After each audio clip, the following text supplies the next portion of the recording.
Hello दोस्तों, welcome to my YouTube channel exam hub with Devu. दोस्तों, आज हम आपके लिए लेकर आए हैं करंट अफेयर्स के टॉप 25 क्वेश्चंस। तो दोस्तों, चलिए चलते हैं क्वेश्चंस की ओर। क्वेश्चंस की ओर चलने से पहले दोस्तों, आज का मोटिवेशन लाइन देखते हैं। ज़िंदगी का शौक पाला नहीं जाता, शीशे का प्याला कभी उछाला नहीं जाता, मेहनत से संवर जाती है ज़िंदगी, हर काम तकदीर पे टाला नहीं जाता। तो दोस्तों, मेहनत करते रहिए, कोई भी काम तकदीर के सहारे नहीं छोड़ना चाहिए, क्योंकि आप तकदीर के सहारे किसी काम को छोड़ देते हो तो तकदीर भी आपके काम को आप ही के सहारे छोड़ देती है। तो मेहनत करते रहिए, तभी सफलता मिलने वाली है, अदरवाइज सफलता मिलेगी ऐसे नहीं मिलेगी। दोस्तों, क्वेश्चन नंबर की तरफ चलते हैं। मेडिसिन में वर्ष 2023 का नोबेल पुरस्कार किसे प्रदान किया जाएगा? मेडिसिन में किसको प्रदान किया जाएगा 2023 पुरस्कार, नोबेल पुरस्कार? तो कैटलिन कारिको डू, जो बिस्मैन और बिस्मैन दो लोगों को दिया जा रहा है, कैटलिन कार्कोडू और बिस्मैन। कैटलिन कार्कोडू हंगरी के रहने वाले हैं और बिस्मैन यूएसए के रहने वाले हैं। 2022 चिकित्सा नोबेल पुरस्कार की बात करें तो नोबेल पुरस्कार की शुरुआत हुई थी 1901 ईस्वी में। कहाँ प्रदान किया जाता है? तो स्टॉकहोम, स्वीडन। नोबेल पुरस्कार को दिया जाता है स्टॉकहोम, इसका वितरण स्टॉकहोम में होता है। कब प्रदान किया जाता है?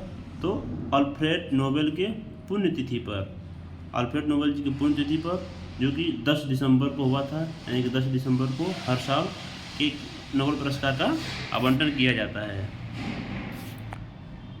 नोबेल पुरस्कार कितने क्षेत्रों में दिया जाता है? तो नोबेल पुरस्कार 6 क्षेत्रों में दिया जाता है। पहला केमिस्ट्री, फिजिक्स,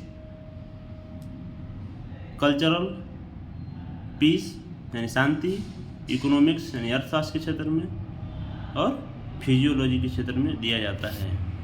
नोट की बात करें तो पीस, जो शांति अवार्ड है, जो नोबेल पुरस्कार ओस्ले नॉर्वे में प्रदान किया जाता है। जो बाकी 5 अवार्ड है आपको कहाँ दिया जाता है? तो जो 5 अवार्ड है स्टॉकहोम में दिए जाते हैं, लेकिन जो छठा पुरस्कार पीस, जो शांति अवार्ड है, वो ओस्ले नॉर्वे में प्रदान किया जाता है।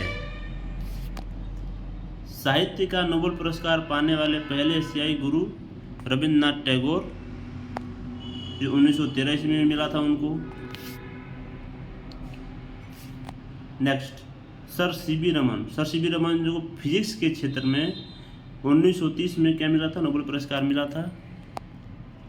और क्यों मिला था? तो इन्होंने रमन प्रभाव की खोज की थी 1930 ईस्वी में। नेक्स्ट, हरगोविंद खुराना जी की बात करें तो इनको मेडिसिन के क्षेत्र में मिला था, 1968 में नोबेल पुरस्कार दिया गया था।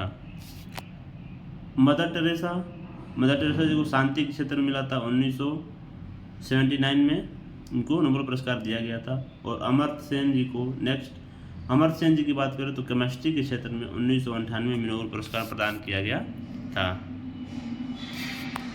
नेक्स्ट क्वेश्चन, हाल ही में इंडिया एजिंग रिपोर्ट 2023 किसने जारी की है? UNFPA, United Nations population fund, यानी कि इसको हिंदी में अगर बात करें तो संयुक्त राष्ट्र जनसंख्या कोष। और UNFPA का स्थापना कब किया गया था? तो 1969 ईस्वी में इसका स्थापना की गई है। और इसका हेडक्वार्टर की बात करें तो न्यूयॉर्क में इसका हेडक्वार्टर है, यूएसए में। Next question, global gender gap report किसके द्वारा जारी किया जाता है? ग्लोबल जेंडर गैप रिपोर्ट किसके द्वारा जारी किया जाता है? तो विश्व आर्थिक मंच, वर्ल्ड इकोनॉमिक फोरम द्वारा जारी किया जाता है। और इंडिया रैंक की बात करें तो ग्लोबल जेंडर गैप इंडेक्स में भारत का रैंक है 127। नेक्स्ट दोस्तों, वर्ल्ड पॉपुलेशन यानी विश्व जनसंख्या दिवस कब मनाया जाता है? तो 11 जुलाई को मनाया जाता है। शुरुआत कब हुई थी? तो 11 जुलाई 1989 ईस्वी को इसकी शुरुआत की गई थी। दोस्तों, विश्व जनसंख्या दिवस क्यों मनाया जाता है, क्या कारण था? तो 11 जुलाई 1987 को हमारी जनसंख्या मैंने पूरे विश्व की जनसंख्या 5 अरब पूरी हो गई थी। तो 1987 में विश्व की जनसंख्या 5 अरब पूरी हो गई थी, इसलिए 11 जुलाई 1989 से 11 जुलाई को विश्व जनसंख्या दिवस मनाने की घोषणा की गई थी। नेक्स्ट, लॉजिस्टिक परफॉर्मेंस इंडेक्स की बात करें तो इसके जारीकर्ता कौन है? The world bank. The world bank logistic performance index को वर्ल्ड बैंक जारी करता है, यानी विश्व बैंक जारी करता है।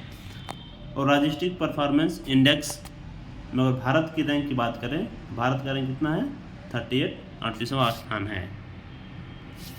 नेक्स्ट दोस्तों, human development report, human development मानव विकास सूचकांक कौन जारी करता है? तो यूएनडीपी द्वारा जारी किया जाता है। आधार क्या है इसका? तो इसके 3 आधार हैं, पीसीई, जीवन प्रत्याशा और साक्षरता। मतलब 3 क्षेत्र में 3 आधार के बेस पे ये ह्यूमन डेवलपमेंट रिपोर्ट जारी किया जाता है। नेक्स्ट क्वेश्चन दोस्तों, हाल ही में आयोगन 3304 जासूसी उपग्रह किसने लॉन्च किया? दोस्तों ये आयोगन 3304 जासूसी उपग्रह है, तो इसको किसने लॉन्च किया है? इसको लॉन्च किया है चाइना ने लॉन्च किया है। लॉन्च तो किससे लॉन्च किया है? तो लॉन्ग मार्च 4C रॉकेट द्वारा इसको लॉन्च किया गया है। कहाँ से लॉन्च किया गया है? तो ये गोबी मरुस्थल से चाइना ने अपने रॉकेट को लॉन्च किया है। अब ओफेक जासूसी उपग्रह की बात करें तो ओफेक जासूसी उपग्रह लॉन्च किया है इसको इजराइल ने। ओफेक जासूसी उपग्रह को किसने लॉन्च किया है? तो इजराइल ने लॉन्च किया है। नेक्स्ट नोट, इसको नोट में आप दोस्तों नोट कर लेना, मुद्रा राक्षस को जासूसी ग्रंथ भी कहा जाता है। मुद्रा राक्षस को जासूसी ग्रंथ भी कहा जाता है। और मुद्रा राक्षस पुस्तक के लेखक कौन है? तो विशाख दत्त। दोस्तों याद रखना। मिशन आदित्य L1 की बात करते हैं। मिशन आदित्य L1 को लॉन्च किससे किया गया है? मिशन आदित्य L1 को PSLV-C-57 रॉकेट से लॉन्च किया गया है। ये कब लॉन्च किया गया? तो 2 सितंबर 2023 को लॉन्च किया गया है। कहाँ से लॉन्च किया गया है? तो सतीश धवन स्पेस सेंटर श्रीहरिकोटा से इसको लॉन्च किया गया है। दोस्तों हम आदित्य L1 की बात करते हैं तो आदित्य तो समझ में आ रहा है सूर्य को कहा जाता है, लेकिन L1 क्या है? L1 का क्या मतलब है? आदित्य L1 का क्या मतलब है? L1 में L का मतलब है लंगराज पॉइंट। अब आप दोस्तों पूछोगे लंगराज पॉइंट क्या है? तो लंगराज पॉइंट का मतलब है कि जहाँ पर पृथ्वी और सूर्य का गुरुत्वाकर्षण समान होगा, जहाँ पर पृथ्वी और सूर्य का गुरुत्वाकर्षण समान होगा उसे क्या बोलते हैं? लंगराज पॉइंट बोलते हैं। ऐसे जब जो आदित्य L1 है सूर्य तक पहुंचने में ऐसे 5 पॉइंट को क्रॉस करना पड़ेगा उसको, आदित्य L1 को। नेक्स्ट SSLV D2 की बात करें तो ये आज़ादी सेट है। E0S-07 और जेनस, इससे 3 उपग्रहों को लॉन्च किया गया है। SSLV D2 रॉकेट लॉन्चर से आज़ादी सेट, EOS-07 और जेनस 3 उपग्रहों को लॉन्च किया गया। कितना इस रॉकेट से SSLV D2 से 3 उपग्रहों को लॉन्च किया गया है, दोस्तों याद रखना। नेक्स्ट